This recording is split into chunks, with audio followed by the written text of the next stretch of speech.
नमस्कार, उत्तराखंड की खबरों में आप सभी का स्वागत है। मैं हूं नीलू। करते हैं खबरों की शुरुआत। देहरादून से इस वक्त बड़ी खबर आ रही है, जहां पर देर रात पुलिस और बदमाश के बीच एनकाउंटर हुआ है।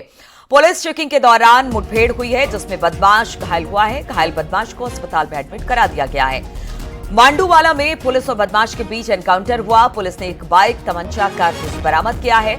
मुठभेड़ में घायल बदमाश थाना क्लेम डाउन का हिस्ट्री शीटर है, जिस पर गैंगस्टर समेत कई केस दर्ज है। तो एनकाउंटर में बदमाश घायल हुआ है। फिलहाल उसे अस्पताल में भर्ती करा दिया गया है। मांडूवाला में इस एनकाउंटर को पुलिस ने अंजाम दिया। पुलिस चेकिंग के दौरान यह एनकाउंटर हुआ है।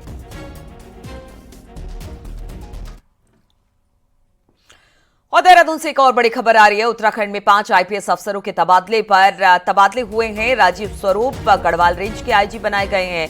केएस नंग्याल आईजी इंटेलिजेंस बनाए गए हैं। वहीं वी मुरुगेशन को एडीजे लॉ एंड ऑर्डर का अतिरिक्त जिम्मा सौंपा गया है। इसके साथ ही एपी अंशुमान एडीजी सीसीटीएनएस दूरसंचार का जिम्मा उन्हें दिया गया है। तो 5 आईपीएस अफसरों के तबादले हुए हैं और उनको जिम्मेदारी मिली है अलग अलग महकमे की। खासतौर पर राजीव स्वरूप की बात की जाए, गढ़वाल रेंज के आईजी बनाए गए हैं। केएस नांग्याल आईजी इंटेलिजेंस, वहीं मुरुगेशन को एडीजी लॉ एंड ऑर्डर का अतिरिक्त प्रभार दिया गया है। इसके साथ ही एपी अंशुमान एडीजी सीसीटीएनएस दूरसंचार का जिम्मा सौंपा गया है। बुधवार को हुई धामी कैबिनेट की मीटिंग में 22 प्रस्ताव को हरी झंडी दे दी गई है, जिसमें 100 यूनिट तक बिजली की खपत पर बिल में 50% छूट और 9000 फीट से ऊपर के हिमालयी क्षेत्र में 200 यूनिट तक के बिल में 50% छूट को हरी झंडी दे दी गई है। इसके साथ ही सब्सिडी पाने के लिए गड़बड़ी करने वालों से दुगनी राशि वसूली जाएगी। इसके साथ उत्तराखंड आवास नीति को भी मंजूरी मिल गई है। इसके तहत कमजोर वर्ग की सीमा 3 लाख वार्षिक इनकम से बढ़ाकर अब 5 लाख कर दिया गया है। रिटायर्ड कर्मचारियों को अतिरिक्त इंक्रीमेंट देने पर सहमति बनी है। विद्युत उपभोक्ताओं के लिए कुछ सब्सिडी का, उसमें डोमेस्टिक कनेक्शंस में जहां पर 100 यूनिट तक की कंजम्पशन है, उस कंज्यूमर को बिजली के बिल में 50% सब्सिडी का निर्णय हुआ था। और साथ में उच्च हिमालयी क्षेत्रों में जहां पर 9000 फीट से ऊपर की हाइट है, स्नो बाउंड एरिया, उसमें 200 यूनिट तक के लिए 50% सब्सिडी का डिसीजन हुआ था। चूंकि उस समय विचलन से किया गया था, तो आज उसकी औपचारिक अनुमोदन कैबिनेट से प्राप्त किया है। और अब पहाड़ों में कड़ाके की ठंड पड़नी शुरू हो गई है। उत्तरकाशी में ऊंचाई वाले इलाकों में झरने तक जम गए हैं। पूरा जिला शीतलहर की चपेट में है। कड़ाके की ठंड से लोगों को भारी दिक्कत हो रही है। वहीं जिला प्रशासन ने कई जगह पर अलाव की व्यवस्था की है। तो उत्तरकाशी में इस वक्त जबरदस्त ठंड पड़ती दिखाई दे रही है। जितने झरने हैं वो जमते नजर आ रहे हैं। शीतलहर का प्रकोप देखा जा रहा है। प्रशासन ने कई जगह पर अलाव की व्यवस्था इस मौसम की मार को लेकर करती है।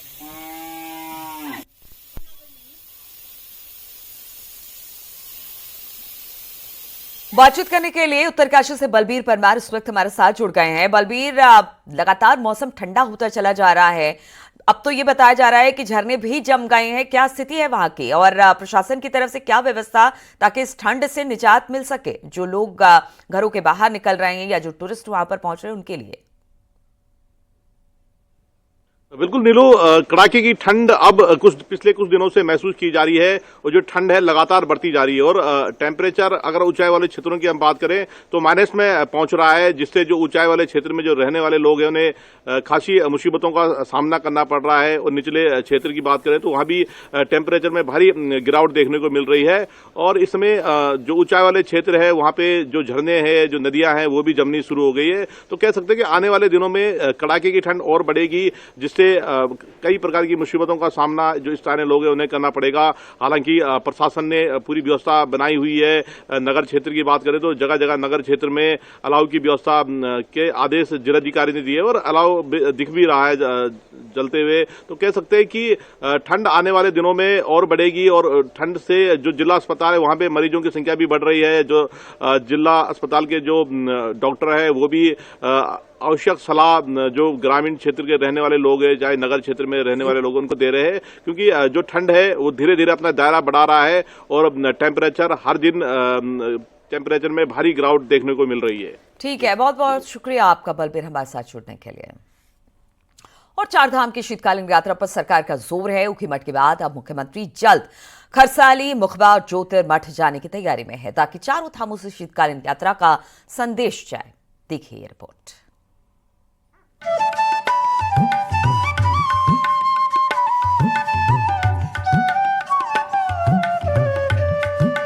चारधाम की शीतकालीन यात्रा को मुख्यमंत्री प्रमोट कर रहे हैं। रविवार को ऊखीमठ से शुभारंभ के साथ तीर्थ पुरोहित भी खुश हैं।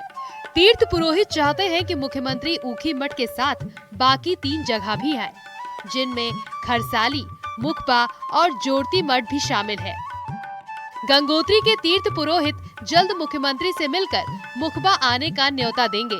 पुरोहितों का कहना है कि धामों में यात्रा को बढ़ावा देने के लिए बड़ी पहल है। बिल्कुल निश्चित तौर पर ये भी बहुत बड़ी पहल है और मैं तो माननीय मुख्यमंत्री को मिलने आया हूँ और मिलूंगा आजकल में और उनको आमंत्रित करूंगा मुखबा में, जहाँ शीतकालीन यात्रा हम चाह रहे हैं कि 18 तारीख को फिर हम लोग और बढ़िया से कार्यक्रम के उन्होंने ऊखीमठ में कर दिया है, तो उसके लिए भी उनको बहुत बहुत धन्यवाद। ये बहुत अच्छी पहल है, इससे पूरी यात्री वहाँ पर आएंगे। जी, शीतकालीन यात्रा को बढ़ावा देने के लिए मुख्यमंत्रियों ने मंत्रियों, विधायकों और संगठन के नेताओं को यात्रा पर जाने के लिए कहा है। वहीं खबर है कि जल्द मुख्यमंत्री खरसाली, मुखबा और ज्योतिर्मठ भी जा सकते हैं।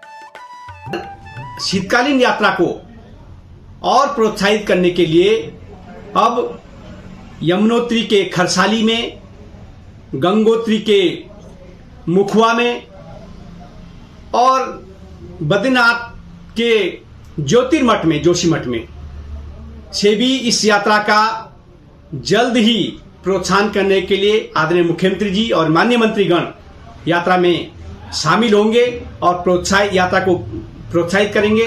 पहली बार है कि जब चारधाम की शीतकालीन यात्रा को इतना बढ़ावा दिया जा रहा है, तो तीर्थ पुरोहितों से लेकर कारोबारियों तक को उम्मीदें जागने लगी है। इसीलिए तीर्थ पुरोहित चाहते हैं कि कम से कम एक बार हर धाम में आकर शुभारंभ का काम मुख्यमंत्री करें। दीपांकर भट्ट, न्यूज़ 18, देहरादून।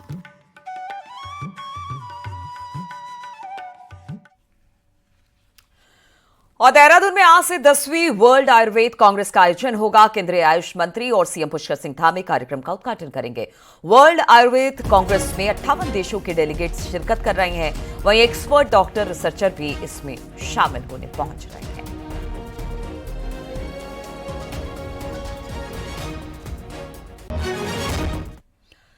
पंचायतों में प्रशासकों की नियुक्ति के मामले को लेकर 3 सदस्यों की कमेटी ने शासन को अब रिपोर्ट सौंप दी है। कमेटी ने ब्लॉक ग्राम पंचायतों में प्रशासक नियुक्त करने को लेकर रिपोर्ट सौंपी है। ब्लॉक ग्राम पंचायतों में प्रशासक नियुक्त करने पर फैसला होना है। आपको बता दें कि जिला पंचायतों के अध्यक्षों को प्रशासक नियुक्त करने के बाद ब्लॉक प्रमुखों और ग्राम प्रधानों ने सीएम धामी से मुलाकात कर ब्लॉक और ग्राम पंचायतों में प्रशासक नियुक्त करने की मांग की थी, जिसके बाद पंचायत विभाग ने 3 सदस्यों की कमेटी बनाई थी।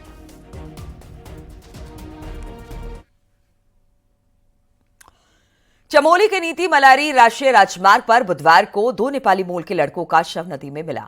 इसके बाद क्षेत्र में सनसनी फैल गई। मामले की गंभीरता को देखते हुए पुलिस जांच में जुट चुकी है। बताया जा रहा है कि मंगलवार को 4 नेपाली मूल के लड़के जोशीमठ बाजार में घूम रहे थे।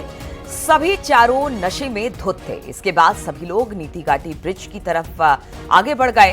उन्हीं में से 2 लड़कों का शव बरामद किया गया है, जबकि एक लड़का अभी लापता चल रहा है। बताया जा रहा है कि सभी ने नशे की गोलियां भी ली थी, जिसकी वजह से मौत की आशंका जताई जा रही है।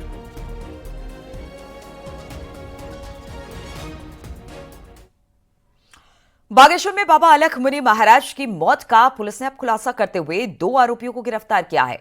पुलिस का कहना है कि बद्रीनाथ से लौटने के दौरान शराब के नशे में बाबा ने अपने शिष्यों अर्जुन और हरेंद्र को अपशब्द कहे, जिससे गुस्साए दोनों शिष्यों ने बाबा को सहारा देना छोड़ दिया और बाबा पहाड़ी से नीचे गिर गए, जिसकी वजह से उनकी मौत हो गई।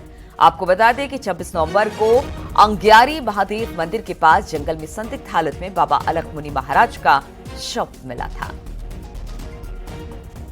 सभी को, और इसी के कारण बाबा जी की रेस्क्यू नहीं हो पाई या उनको रिलीफ जो मिल सकता था वो नहीं मिला, और इसी के लिए गैर इरादतन हत्या का मामला इसको मानते हुए संगीन धाराओं में हमने इसमें दोनों का रिमांड के लिए हम माननीय न्यायालय के समक्ष प्रस्तुत कर रहे हैं।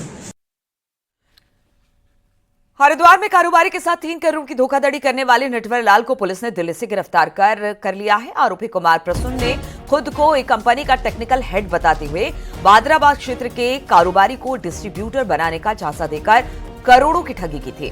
पुलिस लंबे समय से आरोपी की तलाश कर रही थी। आरोपी कुमार प्रसून को पुलिस ने दिल्ली से गिरफ्तार कर लिया है। आरोपी पर 25,000 का इनाम था और इसे लेकर काफी दिनों से पुलिस इसकी तलाश कर रही थी। अब जाकर ये पुलिस की गिरफ्त में आया है।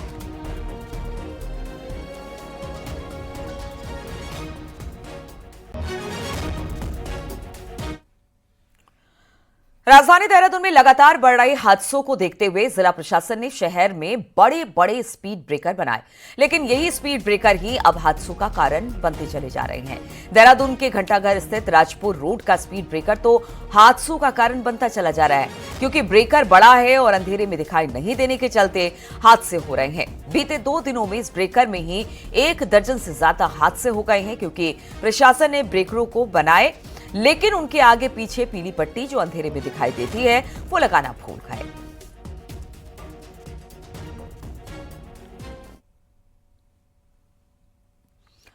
अट्ठाईस जनवरी से प्रदेश में नेशनल गेम्स होने हैं, लेकिन इन खेलों के लिए अभी तक प्रदेश के मैदान तैयार नहीं है। खेल मंत्री रेखा आर्या ने कहा कि जिन मैदानों को लेकर भारतीय ओलंपिक संघ ने सवाल उठाए थे उनका सुधारीकरण जारी है, जो नेशनल गेम्स शुरू होने से पहले समाप्त हो जाएंगे। देहरादून में एथलीट और शूटिंग होनी है, लेकिन दोनों खेलों के लिए अभी तक ट्रैक और शूटिंग रेंज आधे अधूरे पड़े हैं। मुख्यमंत्री जी के सामने विभाग के प्रेजेंटेशन में लगभग ग्राउंड्स पे होने वाले कार्य वही हैं जिसके लिए डायरेक्टर ऑफ कंपटीशन ने जो डायरेक्शंस दिए हैं उसके अनुसार में भी कुछ परिवर्तन हो रहे हैं, और वो सारे कार्य जो है लगभग हम 27 दिसंबर तक में जो है हम पूर्ण कर लेंगे, और मैं समझती हूँ कि एक भव्य और दिव्य आयोजन जो है अपने उत्तराखंड में होगा। रुड़की में भारतीय किसान यूनियन रोड गुट के बैनर तले किसानों को अपनी मांगों को लेकर बिजली विभाग के कार्यालय में धरना प्रदर्शन किया। किसानों का आरोप है कि बिजली विभाग के अधिकारी गरीब किसानों को बिजली बिल के नाम पर परेशान करते हैं, काम कर रहे हैं, और इसी को लेकर वो इसलिए आज मजबूरन धरना प्रदर्शन करने को किसान मजबूर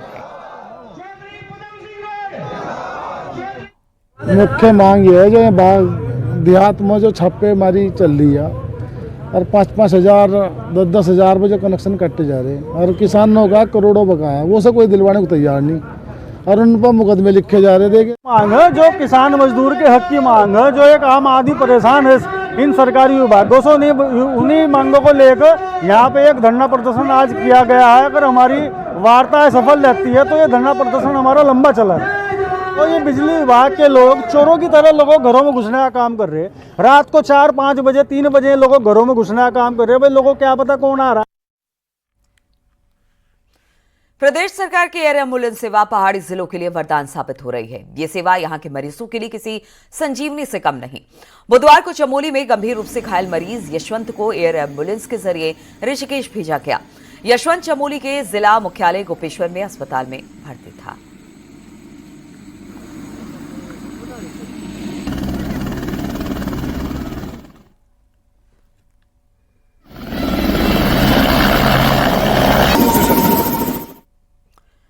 देहरादून के ननूर खेड़ा में पीआरडी जवानों का स्थापना दिवस बड़ी धूमधाम से मनाया गया।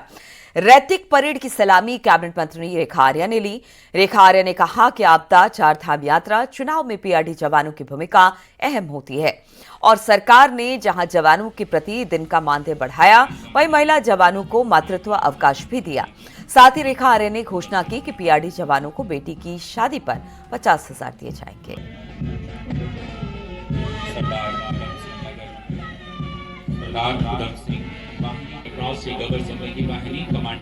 विभाग के द्वारा पीआरडी जवानों के हित में निर्णय लिए गए हैं, वो आज उनके समक्ष आज फिर से उनको स्मृत भी करवाया।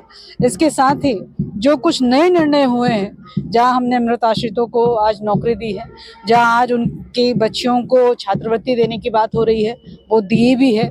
जहां उनके रिटायरमेंट के बाद में उनको कुछ धनराशि प्राप्त हो सके, आज उसके भी चेक यहाँ पर वितरित किए गए हैं। तो लगातार विभाग जो है पीआरडी जवानों के हित में बेहतरीन निर्णय कर रहा है। जो उनकी समस्याएं हैं लगातार उसका निस्तारण करने का काम कर रहा है। उत्तराखंड महिला क्रिकेट की नीलम भारद्वाज ने नागालैंड के खिलाफ सीनियर महिला वनडे ट्रॉफी टूर्नामेंट में दोहरा शतक जड़कर खेल जगत में सनसनी फैला दी है। 18 साल की नीलम दोहरा शतक मारने वाली सबसे युवा महिला बल्लेबाज बन गई है। नागालैंड के खिलाफ मैच में नीलम ने 137 गेंद में नाबाद 202 रन बनाए। अपनी इस पारी में नीलम ने 27 चौके और 2 छक्के जड़े। उनकी इस पारी की बदौलत उत्तराखंड ने यह मुकाबला 259 रनों से जीता। मंगलवार को हुए मैच में उत्तराखंड की महिला टीम ने टॉस जीतकर पहले बल्लेबाजी का फैसला किया। उत्तराखंड ने 50 ओवर में 2 विकेट के नुकसान पर 371 रन बनाए। देहरादून चिड़ियाघर की एंट्री फीस बढ़ा दी गई है। अब एंट्री फीस 30 रुपए से बढ़ाकर 100 रुपए कर दी गई है। वहीं 12 साल से कम उम्र के बच्चों के लिए एंट्री फी फ्री होगी। जू में अब अलग अलग फीस नहीं देनी होगी। अब सिर्फ जू में एंट्री फीस देकर पूरा चिड़ियाघर आप घूम सकते हैं। पहले कई बाड़ों की अलग फीस देनी होती थी, लेकिन अब 100 रुपए की फीस में पूरा चिड़ियाघर आप घूम सकते हैं और आज ही से ये नया शुल्क स्ट्रक्चर लागू होगा।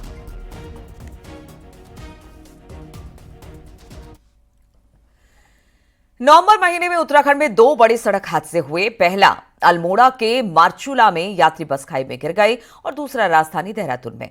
इन दोनों हादसों की जांच रिपोर्ट जांच एजेंसी ने विभागों को भेजी। इन दोनों हादसों की क्या रही थी वजह, देखिए ये रिपोर्ट।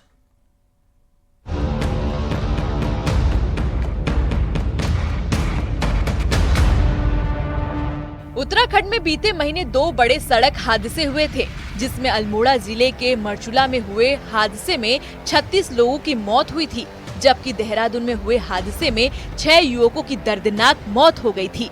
दोनों हादसे इतने गंभीर थे कि सड़क सुरक्षा समिति ने दोनों हादसों की उच्च स्तरीय जांच बेंगलोर की एक निजी संस्था में कराई थी, जिसकी जांच रिपोर्ट प्रशासन के पास पहुंच गई है। अल्मोड़ा बस हादसे की 16 पेज की रिपोर्ट। बस में ओवरलोड होना सबसे बड़ा कारण, जिस कारण ड्राइवर द्वारा ब्रेक लगाने और स्टीयरिंग में तालमेल नहीं बैठ पाया। ओवरलोड के चलते स्टीयरिंग फेल होना और सामने रोड मोड़ होना, साथ ही सड़क पर पैराफिट होना।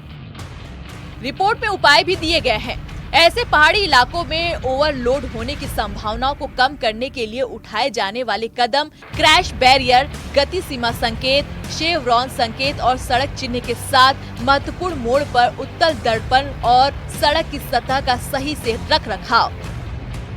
देहरादून में हुए हादसे की 20 पेजों की रिपोर्ट। देहरादून में कार की स्पीड 128 से 150 किलोमीटर प्रति घंटा थी, जो बहुत अधिक है। किसी भी घटना के दौरान बचाव उपाय दोनों को प्रभावित करती है। कार में बैठे किसी भी व्यक्ति द्वारा सीट बेल्ट का उपयोग न करना। वही उपाय भी दिए गए हैं कि क्या होना आवश्यक है। ओवरलोड स्पीड, सीट बेल्ट के उपयोग के महत्व पर जोर दें। नियमित फिटनेस जांच और अधिकारियों द्वारा ट्रैकों की सड़क पर चलने की योग्यता की सख्ती से जांच। सीमा संकेत सभी चौराहों पर लगे हो। देहरादून में गाड़ियों की एवरेज स्पीड 30 किलोमीटर घंटा है। रात में रिफ्लेक्टर बैरिकेड्स होना आवश्यक है। सीसीटीवी आधारित चालान प्रणाली जैसी तकनीक का उपयोग करके गति और लापरवाही ड्राइविंग कानूनों को सख्ती से लागू करें। वहीं मामले में निदेशक यातायात अरुण मोहन जोशी का कहना है कि रिपोर्ट्स उनको मिल गई है और जांच एजेंसी द्वारा जो भी निर्णय दिए गए उन पर कार्रवाई की जाएगी। इसमें जो हमारे डिपार्टमेंट की तरफ से जो इसमें हम लोग खुद से इन्वेस्टिगेट कर रहे हैं। इसके अलावा जो एक जेपी संस्थान है, उन्होंने भी एक रिपोर्ट सबमिट की है। इसको हम लोग एग्जामिन कर रहे हैं। दोनों हादसों के बारे में रिपोर्ट हम लोगों ने सबमिट किया है और जो भी पॉइंट्स इसमें ऐसे हैं जिस पे कुछ पुलिस स्तर से कुछ कार्रवाई अपेक्षित है, उसको हम लोग एग्जामिन कर रहे हैं और जो भी इसमें स्टेप्स लिए जाने हैं, जो भी कार्रवाई की जानी है, वो हम लोग करेंगे इसमें। फिलहाल दोनों हादसों की विस्तृत रिपोर्ट प्रशासन के पास पहुंच गई है, लेकिन इन इलाकों में भी जो दिक्कत है उन पर भी रिपोर्ट में जानकारी दी गई है, जिस पर जल्द काम करने की जरूरत है। सत्येंद्र बर्तवाल, न्यूज़ 18, देहरादून। प्रयागराज रुद्रप्रयाग में टनल बाईपास का निर्माण अंतिम दौर में है और इस प्रोजेक्ट में करीब 900 मीटर की टनल का निर्माण पूरा हो चुका है। वहीं टनल शुरू होने के बाद चारधाम यात्रा में आने वाले लोगों को सहूलियत होगी और उन्हें जाम के झाम से जाम में नहीं फंसना होगा। लगभग अंतिम दौर में निर्माण है और आप यहाँ ठीक पीछे देख सकते हैं यहाँ पर कि यहाँ पर जो टनल का निर्माण किया जा रहा है और टनल अब पूरी तरह से बन चुकी है और इसकी फिनिशिंग कार्य भी लगभग हो चुका है। और अब जो कार्य होना है वो कार्य आप देख सकते हैं यहाँ पर, और अब जो कार्य यहाँ पर बचा हुआ है, शेष कार्य है, वो है पुल निर्माण का। तो आप देख सकते हैं तो दोनों चैनल है पुलों के वो तैयार हो चुके हैं और अब इसमें जो लोहे का जो ब्रिज यहाँ पे जो तैयार किया जाएगा उसको इसमें दोनों तरफ से इसको रखा जाएगा और उसके बाद यहाँ से जो लोहे का ब्रिज होगा उससे आवागमन होगा। और जो 4 धाम यात्रा होगी, चाहे हम बद्रीनाथ यात्रा की बात करें, चाहे केदारनाथ यात्रा की गोविंद घाट की बात करें, तो कहीं ना कहीं एक बड़ा फायदा यहाँ पर जो आने वाले श्रद्धालु हैं उनको मिलेगा। रुद्रप्रयाग से न्यूज 18 के लिए मैं संदीप भटकोटी। इन दोनों पहाड़ों में जगह जगह पांडव नृत्य का आयोजन हो रहा है। चमोली की थराली, नंदप्रयाग, नारायणबगड़, दसौली, ज्योतिर्मठ नगर की रविग्राम ग्राम में पांडव नृत्य शुरू हो गया है। बुधवार को पांडव नृत्य के आयोजन में पांडवों के अस्त्र शस्त्र की पूजा अर्चना होने के बाद नृत्य किया। गांव में हर तीसरे साल पांडव नृत्य का आयोजन बड़े ही हर्षोल्लास के साथ किया जाता है, जिसमें मुख्य रूप से अर्जुन, भीम, नकुल, सहदेव, युधिष्ठिर, भगवान श्री कृष्ण, हनुमान, द्रौपदी, माता कुंती मनुष्य के अवतार लेकर नृत्य करते हैं।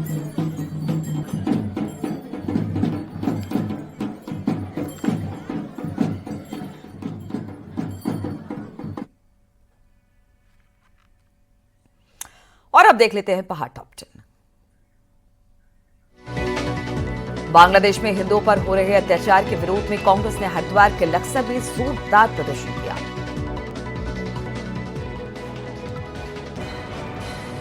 देहरादून के प्रतीक नगर गांव में 18 लाख की गड़बड़ियों पर हाईकोर्ट ने सरकार पर ही कार्रवाई के लिए छोड़ दिया।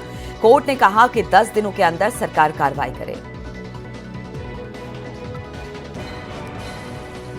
हरिद्वार के लक्सर में सरकारी अस्पताल, एक डॉक्टर की कमी है। पीएचसी प्रभारी की छुट्टी में चले जाने पर मरीजों को बिना इलाज के वापस लौटना पड़ रहा है। विकासनगर में आपदा प्रबंधन जागरूकता शिविर का आयोजन किया गया। कार्यक्रम का मकसद स्थानीय लोगों को प्राकृतिक आपदाओं के प्रभाव को कम करने के बारे में बताना था। हरिद्वार पुलिस लाइन में पुलिसकर्मियों और परिजनों के लिए हेल्थ चेकअप कैंप लगाया गया, जिसमें सैकड़ों पुलिसकर्मियों की स्वास्थ्य जांच की गई। बागेश्वर में अंतर्राष्ट्रीय महिला हिंसा पर जागरूकता कार्यशाला का आयोजन किया गया। महिलाओं को घरेलू हिंसा के बारे में जानकारी दी गई। पौड़ी में कूड़ा निस्तारण के लिए नगरपालिका ने जिस भूमि को ट्रंचिंग ग्राउंड के लिए चिन्हित किया था, उस भूमि पर विवाद खड़ा हो गया है।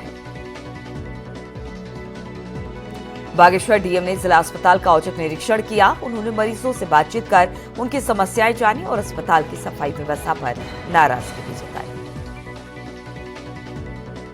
बागेश्वर जिला अस्पताल में फायर उपकरणों की जांच और मॉक ड्रिल का आयोजन हुआ। स्वास्थ्य कर्मियों को इमरजेंसी के वक्त आग बुझाने की ट्रेनिंग दी गई।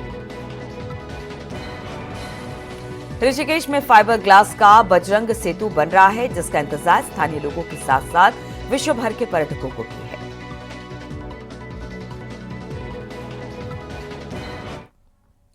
और रुकेंगे आप छोटे से ब्रेक के लिए, जल्द लौटेंगे सुबह 8 बजे की खबरों के साथ।